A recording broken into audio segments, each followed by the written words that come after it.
Menteri rang bak do kari India Narendra Modi hagajing keren segi paj bak jung kari hene ka janmiet ka khat artarik ujamang ula kentaj ika jing terwa penyesuk bad ula ong bakan nukan nukan jing keren kade ban long tang halor ki kamle no bad jing pen phai biang segi India ye ki banta jung ka Kashmir bala kurup da Pakistan kanong rim jung ka India kalong ka basai bagi kam thombor ka khayi ka pateng bad ki jing keren yasuk kimla ban yatrelang hagajo kapor long Modi. Pakistan को अगर बचना है तो उसे अपने terror infrastructure का सफाया करना ही होगा।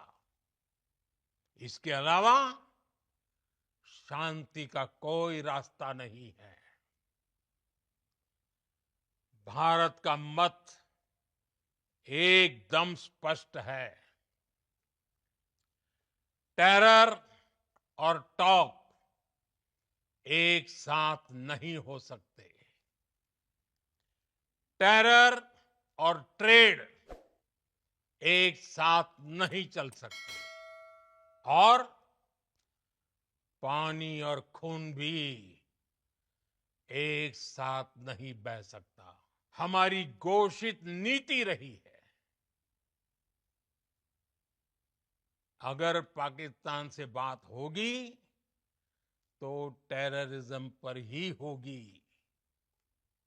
अगर पाकिस्तान से बात होगी तो पाक ऑक्युपाइड कश्मीर पीओके उस पर ही होगी।